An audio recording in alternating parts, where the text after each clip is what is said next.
I called Dad selfish and he kicked me out after he excluded me from a family vacation to Hawaii. I got angry and stopped paying bills, and now he's on the street because Mom. I never thought I'd call my dad selfish. He's always been the kind of guy who demands respect just because he's the dad. But looking back, that one word selfish changed everything between us. It started about a month before my family's trip to Hawaii. I was on a video call with my mom, sister, and dad when they casually mentioned their plans. At first I was excited because I thought we were all going together. They talked about beaches and luau's and snorkeling, all the things I dreamed of doing. Then I noticed that no one was including me in the conversation. Wait, I asked, cutting them off. When are we leaving? The mood immediately changed. My mom's smile faltered, and Megan, my younger sister, looked away as if she suddenly found the wall behind me super interesting. My dad cleared his throat, and I knew something was wrong. Actually, he said, we didn't book a ticket for you. At first I thought he was joking. What do you mean? Why not? My mom jumped in, trying to smooth things over. It's nothing like that. We just thought you'd be too busy with work, you know, with how much you've been doing lately. We didn't want to stress you out. I couldn't believe what I was hearing. Sure, I was working a lot. I was working 2 jobs and saving up to move out, but it wasn't impossible to take time off. I told them that. I even said I could book my own flight if it was about the money. But my dad cut me off. It's not about that. We just thought it'd be easier this way. No offense, but it's a family vacation, and you've been so focused on other things lately. It's not like you can drop everything at the last minute. That doesn't make sense. I shot back. Why didn't you at least ask me first? We didn't think you wanted to go, he said with a shrug. It's no big deal. You'll survive. It's just a trip.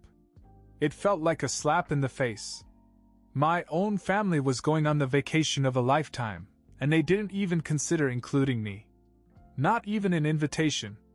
Megan looked uncomfortable, like she wanted to say something but didn't know what to say. My mom mumbled something about how it would be easier not to have to work around my schedule. But I was stuck on what my dad said. You will survive. After that phone call, I sat in my apartment trying to convince myself that it wasn't as bad as it felt. Maybe there was more to the story. Maybe money was tighter than I thought, and they were too embarrassed to say so. Or maybe they really thought I was too busy. I tried to give them the benefit of the doubt, but it didn't take the sting out of it. Then they went to Hawaii and I saw the pictures. There was nothing tight about their budget. My dad posted a photo of himself lounging at some fancy resort, holding a cocktail with a little umbrella in it. Megan sent me a video of her swimming with sea turtles. My mom texted me a picture of the 3 of them smiling in front of a waterfall. No one even mentioned my absence. When they got back, I didn't want to bring it up right away. I thought I'd wait until they said something, gave me an explanation, something. But they didn't. At least not until dinner a week later, when Megan casually dropped something that changed everything. By the time they got back from Hawaii, I'd already decided not to ask about the trip. If they wanted to talk about it, fine, but I wasn't going to beg for details about a vacation they had deliberately shut me out of. The first few days were radio silence. Then my mom invited me over for dinner and said something about how it had been a while since we'd all sat down together. I thought it would be awkward, but I said yes. When I walked in, everything looked normal. My mom was setting the table, Megan was scrolling through her phone, and my dad was sitting on the couch watching a sports recap. No one seemed particularly upset or guilty, just their usual selves. Dinner started well. Small talk. Megan complained about school. My dad grumbled about a neighbor who parked too close to his driveway. No one mentioned Hawaii, and I wasn't going to. But then Megan started talking. Oh my God, the snorkeling was so cool, she said out of nowhere, grinning as she turned to me. You would have loved it, really. The turtles got so close I thought one was going to hit me. I froze. My fork clanked against my plate and my mom shot her a look, but it was too late. What was your favorite part? Megan asked, obviously not reading the room. I didn't even know how to answer. My mom quickly jumped in. Megan, let's not dash. It's okay. I interrupted. Megan, what was your dad's favorite part? Since he was the one who decided I wasn't coming. My mom froze, but Megan didn't. She looked confused for half a second before blurting it out. Oh yeah, Dad said he thought it would be less stressful without you. Like, he didn't mean it in a bad way. Just, with your schedule and everything, he thought it would be easier not to have to worry about Dash. Megan, my mom snapped, glaring at her.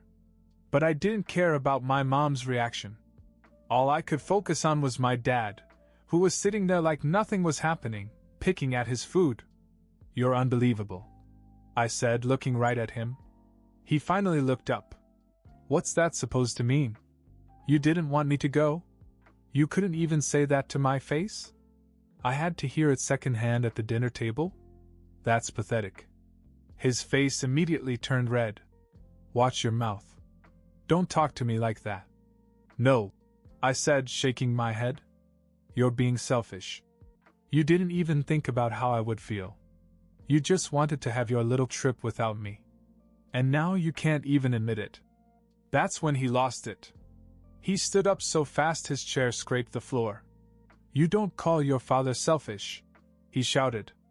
You think you can talk to me like that in my house? If you don't like it, you can leave. Before I could answer, he stormed out of the room. A second later I heard a door slam upstairs. I thought that was the end of it until he came back. This time he had my things. One by one, he started throwing my clothes out the window, yelling that if I didn't respect him, I wasn't welcome. I stood there in shock for a second before I realized he meant it. My mom tried to stop him, and Megan yelled at him to calm down, but he just kept going. So I left. That night, I packed up everything that hadn't already been thrown out, put it in my car, and drove to a friend's house. I was so angry I could barely think straight. But the one thing I knew for sure was that I was done. Done paying their bills, done paying for groceries, done sending Megan money for school stuff. If they wanted to pretend I wasn't part of the family, fine. They could do it without me. I had no idea how quickly that decision would blow up their whole world. The first thing I did the next morning was cancel every payment I had set up for them. I don't think my family realized how much I had been covering. For months, I'd been paying their electric bill, their water bill, even their internet. I helped Megan with her college textbooks and sent money whenever she needed something urgent. I wasn't rich by any means. I worked 2 jobs to make it possible, but I wanted to support her. Or at least I did. That morning, I logged into every account I could think of and cut them off. I canceled the automatic payments for their utilities and canceled the grocery delivery service I'd been paying for. I even cut off Megan's monthly allowance. It felt petty, but honestly, I didn't care. If my dad didn't want me in the family, fine. They could handle everything on their own. I didn't hear from them for the first week. I stayed at my friend Eric's house and tried to figure out my next move.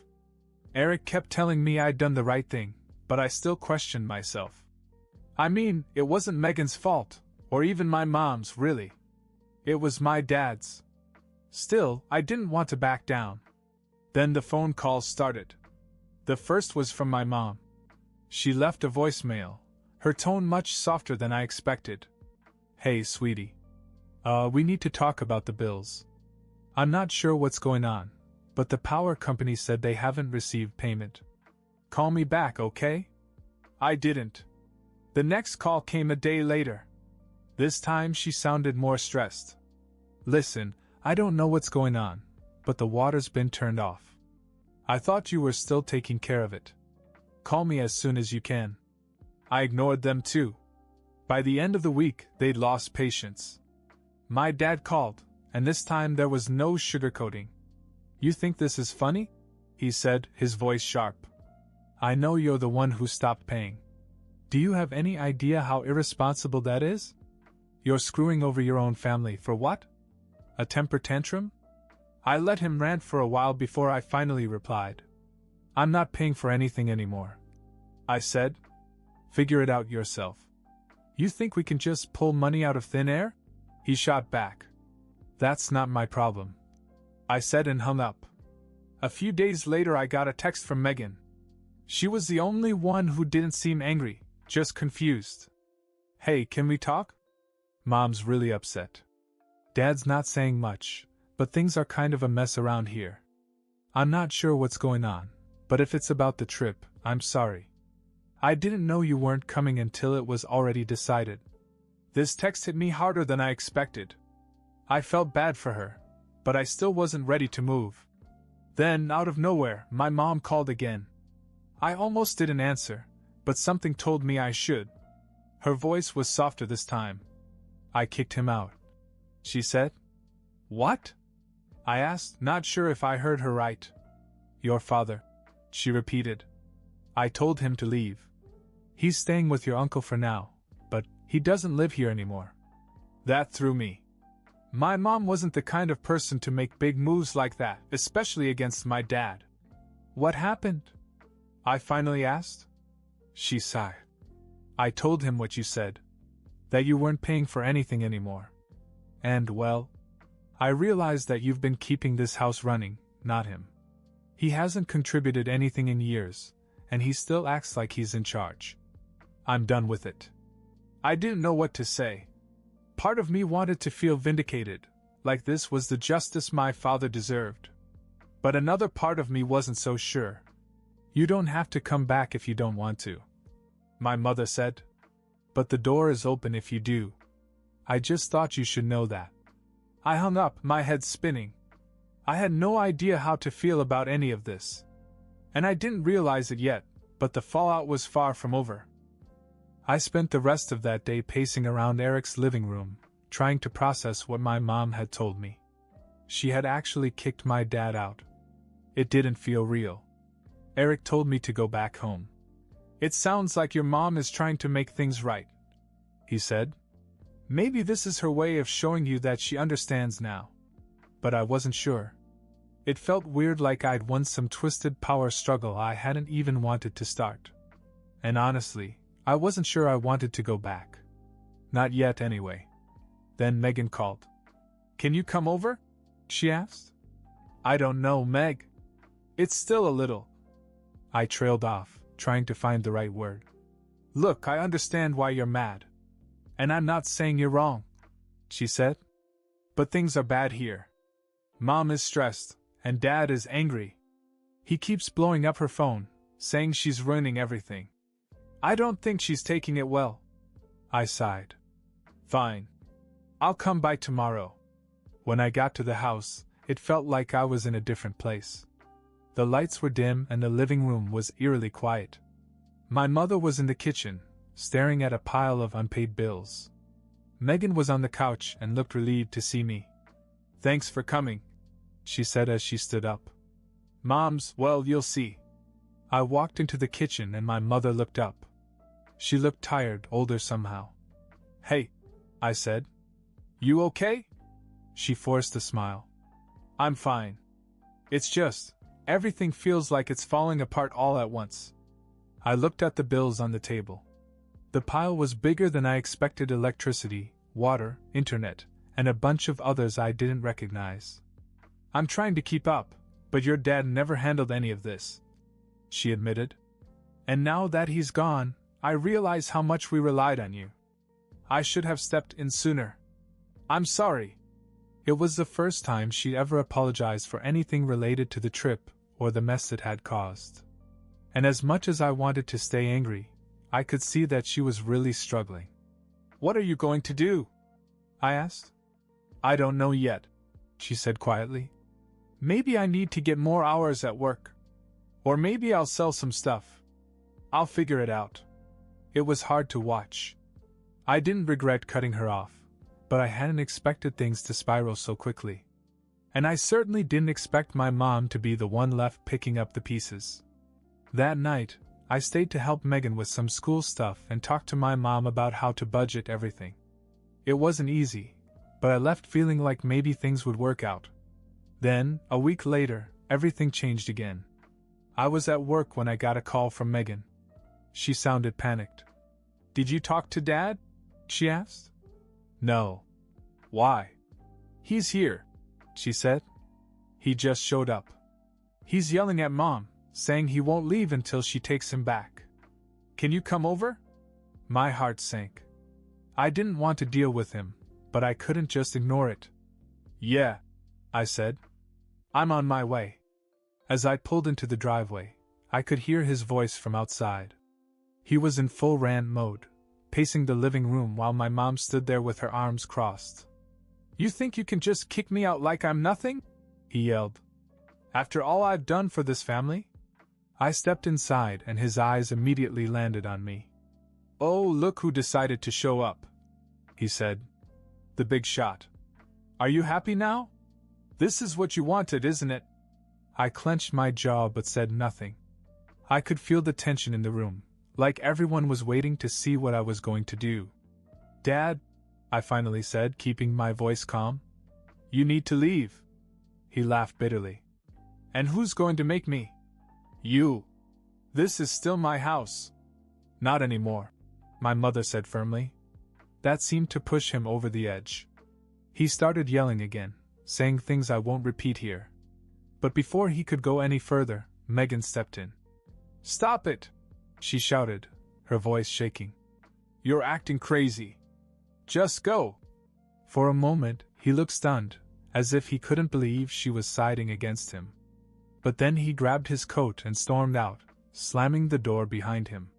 The house was quiet after that, but it didn't feel like peace. It felt like the silence before something worse. After my dad stormed out that night, the tension in the house didn't go away, it just shifted. It was like everyone was holding their breath, waiting to see what would happen next. I ended up staying the night because Megan asked me to. She said she didn't feel safe with the way things were escalating. The next morning I woke up to find my mom in the kitchen, already on the phone. I didn't need to hear the conversation to know who she was talking to. Her tone was sharp, and I caught snippets of legal rights and restraining order. Is he still bothering you? I asked as she hung up. She nodded and rubbed her temples. He called 6 times last night. Left voicemails, too. I didn't listen to all of them, but the ones I did. She trailed off, shaking her head. I didn't push. Instead, I asked, what did the lawyer say? She sighed. They said it's tricky. Since he hasn't actually done anything violent, it's hard to prove he's a threat. But they're helping me file for legal separation. Once that's in place, we'll have more options. That was when I realized how far this had gone. My parents had always had their problems, but I never thought it would come to this. I spent most of that day helping my mom get organized, sorting through paperwork, making lists of things to do. Megan hovered nearby, quiet and worried. I could tell she was trying to keep it together, but it wasn't easy. Then, around dinner time, the doorbell rang. We all froze. No one was expecting visitors, and after the scene the night before, we were all on edge. My mother peeked through the window and immediately stepped back, her face pale. It's him, she whispered. I stood up, my heart pounding. I'll take care of it. She hesitated, but nodded and stepped aside. When I opened the door, my father was standing there, looking disheveled. His shirt was wrinkled, his hair was messy, and he had this wild look in his eyes. I just want to talk, he said. You need to leave. I replied, keeping my voice calm. Listen to me, he snapped, coming closer. I know I messed up, okay? But this is my family. You can't just shut me out like this. Nobody's shutting you out, I said. You did this to yourself. Now go. For a moment I thought he was going to argue, but instead he did something I didn't expect. He stepped back and pulled an envelope from his pocket. Fine, he said, pushing it into my hands. But you're going to regret this. All of you. Before I could say anything, he turned and walked away, disappearing down the street. I closed the door and looked at the envelope. My mom and Megan were watching from the hallway, their expressions a mix of curiosity and fear. What is it? My mom asked. I don't know, I said and opened it. Inside was a single piece of paper. It wasn't a letter or a threat, as I had half expected. It was a receipt. For a life insurance policy. The beneficiary? My mother. Is this real? Megan asked, her voice barely above a whisper. My mom took the paper and quickly scanned it. Her face went pale again. It's real, she said. But I don't understand. Why would he give this to you? Neither of us had an answer. But something about it didn't sit right with me. And as it turned out, we had good reason to be suspicious. The life insurance policy sat on the kitchen table like a loaded gun. Neither of us knew what to make of it. My mom called the insurance company the next day, and they confirmed that the policy was real. My dad had been paying into it for years. It doesn't make sense, my mother said for the 100th time. Why would he do this to you? Is this some kind of guilt trip? I didn't have an answer. Neither did Megan. The more we tried to make sense of it, the less it made sense. Things stayed tense for the next week. My dad's phone calls slowed down, but they didn't stop altogether. Megan went back to school, my mom started picking up extra shifts, and I went back to Eric's place, trying to give them space while keeping an eye on things. Then I got the call. It was from my dad. Hey, he said. His voice was strangely calm, as if nothing had happened. Thought you should know I'm moving out of state. Got a job, some construction thing. Just wanted to say goodbye. I didn't know how to respond. Okay. Take care of your mom and sister, okay? He said. Then he hung up before I could say anything. I wasn't sure if I believed him, but a few days later my mom got a letter from him that confirmed it. He said he'd moved his stuff out of my uncle's house and was on his way to Arizona. And just like that, he was gone. It felt surreal. After all the chaos, the yelling, the drama, he just left. We didn't know what to do at first. My mom kept waiting for him to show up, but weeks turned into months, and we never heard from him again. In the meantime, we all began to pick up the pieces. My mom got a better paying job and started paying the bills on her own. Megan started working part-time between classes to cover her own expenses. And me? I stayed out of their finances. I'd help if they really needed it, but I wasn't going to carry them like I used to. It wasn't easy, but something shifted in all of us. For the first time in years, everyone was standing on their own 2 feet. Months later, on a random Sunday, we all ended up at the house for dinner. It wasn't planned, I just stopped by to drop something off, and Megan got home from school early. My mom cooked, we talked, and for the first time, things felt normal. At some point, Megan brought up the trip to Hawaii. Crazy how much has changed since then, huh? She said.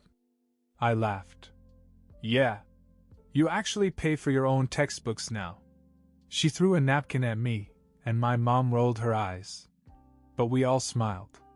The funny thing is, I don't think any of us would have chosen for things to happen the way they did. But in the end, it worked out. My dad leaving forced all of us to grow in ways we hadn't before. Every man for himself, I guess. But somehow we're all better for it.